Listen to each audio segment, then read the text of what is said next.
Ini adalah total jumlah sanksi yang dihadapi Rusia sejak Februari 2024. Untuk memberikan gambaran seberapa berat sanksi ini, berikut adalah grafik yang membandingkan jumlah total sanksi terhadap Rusia dengan 6 negara lainnya dalam periode yang sama. Menariknya, meski dibebani lebih dari 20.000 sanksi, ekonomi Rusia diproyeksikan tumbuh sebesar 3,2% tahun ini, melampaui negara-negara besar seperti Amerika Serikat, Inggris, dan Jerman. Lalu bagaimana Rusia bisa mampu mencapai hal ini? Dan mengapa sebuah negara bisa tetap berkembang di tengah tekanan sanksi yang begitu besar? Pertama, kita harus melihat kembali ke tahun 2022 ketika ekonomi Rusia mengalami kerugian besar. Sebelum sanksi diterapkan, Rusia adalah eksportir minyak terbesar kedua di dunia.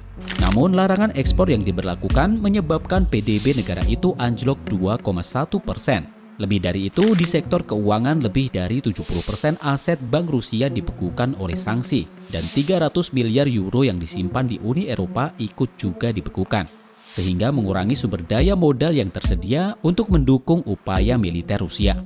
Namun ini hanya sebagian dari keseluruhan cerita. Untuk memahami bagaimana Rusia mampu mengatasi dampak sanksi ini, kita harus melihat dua elemen kunci, yaitu kebijakan ekonomi masa perang dan strategi ekspor. Sejak 2022, Rusia secara resmi mengadopsi ekonomi masa perang. Dan pada tahun berikutnya, negara tersebut mengalokasikan lebih dari 10% PDB untuk anggaran militer. Rusia juga memperkuat produksi senjata dalam negeri untuk meningkatkan ekspor dan mengurangi ketergantungan kepada negara lain.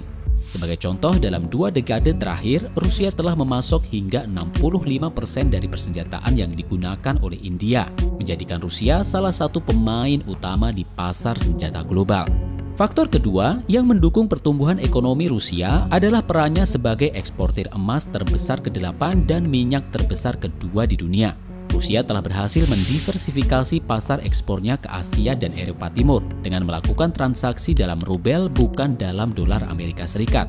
Tujuannya untuk menjaga stabilitas mata uang dan menghindari dampak sanksi. Meskipun Inggris dan Amerika Serikat memimpin upaya menjatuhkan sanksi, keuntungan ekonomi dari hubungan Rusia terlalu besar untuk diabaikan oleh banyak negara.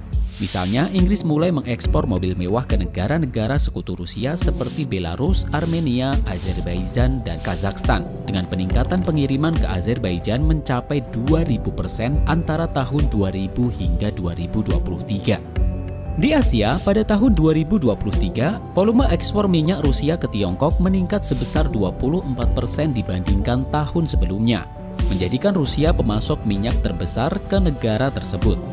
Selain itu, Rusia dan Tiongkok berencana berkolaborasi dalam proyek Siberia 2, pipa gas alam yang akan menghubungkan kedua negara melalui Mongolia.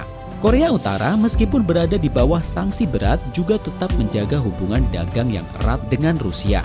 Dengan menerapkan kebijakan ekonomi masa perang dan strategi ekspor yang cerdas, Rusia tidak hanya berhasil mengurangi dampak sanksi, tetapi juga menciptakan peluang kerjasama baru dengan pasar Asia dan Eropa Timur seperti India dan Tiongkok.